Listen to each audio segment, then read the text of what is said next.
আসসালামু আলাইকুম রহমতুল্লাহ। আমি তাওহিদ বলতেছি মাশাআল্লাহ এগ্রো ফার্ম থেকে। আজকে খুব এক্সাইটেড, কারণ আমি দীর্ঘদিন অপেক্ষার পর আমি ইউরোপিয়ান জায়ান্ট কোয়েল পাখির বীজ ডিম সংগ্রহ করতে পারছি আমার এক বিশ্বস্ত ভাই থেকে। তো ভাই বলছে যে আমার কাছে আছে কিছু ডিম, আপনি নিয়ে ফুটাতে পারেন। তো ভাই থেকে আমি বীজ ডিমগুলো সংগ্রহ করি। সংগ্রহ করার পরে ভাই বীজ ডিমগুলো কুরিয়ারে পাঠানোর পরে প্রায় ২ দিন পর ডিমগুলো আমি হাতে পাই। এখন ডিমগুলা কুরিয়ার থেকে আসছে। আমাকে কল দেওয়া হয়েছে, "ভাই আপনার পার্সেল আছে, তাড়াতাড়ি একটু আসেন।" তাই আমি পার্সেলওয়ালাকে ফোন দিচ্ছি বারবার, "ভাই কই আছেন আপনি?" তো আমি তো মাদ্রাসায় ছিলাম, সকাল মাদ্রাসা থেকে বের হয়ে তো আমি সাইকেল চালিয়ে যাচ্ছিলাম পার্সেলের কাছে। উনি বলতেছে, "ভাই আমি তো জমিদার আছি, আপনি এখানে আসতে পারবেন কিনা?" আমি বলি, "না, এত দূরে যাওয়া সম্ভব না, আমার মাদ্রাসা আছে, আপনি একটু যদি আর্লি আর কোনো জায়গায় আসেন তাহলে আমার জন্য ভালো হয়।" তো উনি বলছে, "আচ্ছা ঠিক আছে, আমি মিয়ার পোলে আসবো, আপনি এখানে আসেন।" তো আমি মিয়ার পোলে ওনার জন্য যাই সাইকেল চালিয়ে। তো এই যাওয়ার পরে দেখি উনি নাই। আমি খুব যাওয়ার পরে ওনাকে আমি কল দিচ্ছি, "ভাই কই আছেন আপনি?"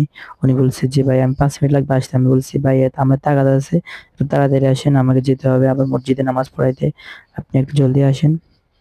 তো উনি আমাকে বলছে যে, "ভাই একটু ৫ মিনিট ওয়েট করেন, আমি আসতেছি।" যাই হোক, ওয়েট তো করতেই হবে, কারণ অনেক অপেক্ষার পর আমি হাতে পায়ে পাচ্ছি, যার কারণে অবশ্যই ওয়েট করতে হবে। আর এদিকে তো অনেক রোদ, রোদের ভিতরে তো আমি পুরাই শেষ। তারপরেও ভাইয়ের জন্য আমি দাঁড়াইছিলাম অনেকক্ষণ। দাঁড়ানোর পরে অবশেষে ভাই আসলো। আসার পরে ডিমগুলো হাতে পাই, অনেক আনন্দিত হই আলহামদুলিল্লাহ। তারপর ভাইয়ের টাকাটা দিয়ে দিই এবং আমি ডিমগুলো দেখি, মানে দেখতেছি ডিম গন্ধ আসতেছে। তো ভাইকে জিজ্ঞেস করলাম, "ভাই এই গন্ধটা কিসের?" তো উনি বলছে, "আমার শুটকি পার্সেল ছিল, ওই শুটকি থেকে মনে হয় গন্ধ হয়েছে, ডিম সমস্যা হয়নি।" যাই হোক, তো আমি ডিমগুলো হাতে পাই, অনেক খুশি হই। খুশি হওয়ার পর আমি ডিমগুলো নিয়ে আবার চলে আসি বাসার উদ্দেশ্যে আসার পরে আমি প্রথমত মসজিদে যাই নামাজ পড়াইতে, মসজিদে ওইখানে নিয়ে যাই। ডিমগুলা বাসায় আনার পরে আমি একটা উনি নেওয়ার পরে ওইখানে আমি একটা করে ডিমগুলো গুনে রাখছিলাম যে কয়টা ডিম হয়। তো অবশেষে ৫০টা ডিমে পাই আমি। ভাই বলছে ৫০টা পাঠাইছে। তো ৫০টা ডিমে পাই। তার ভিতরে একটা ডিম ভেঙে গেছিল। তো ওইটা পালাই দিই। কারণ ওইটা পালা দেওয়ার পরে আরেকটা ডিম একটা পাঠা ছিল।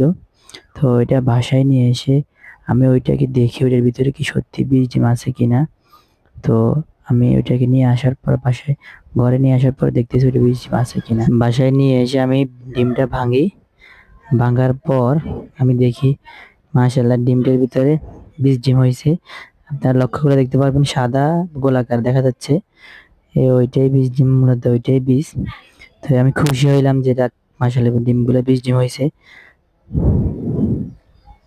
তারপর ডিমগুলো নিয়ে আমি খামারে চলে যাই। খামারে যাওয়ার পর আমার ছোট মেশিনটাকে আমি পরিষ্কার করে নিচে একটা কাপড় দিয়ে দিই। দিয়ে দেওয়ার পরে আমি ডিমগুলাকে একটা করে গুনে রাখতেছিলাম।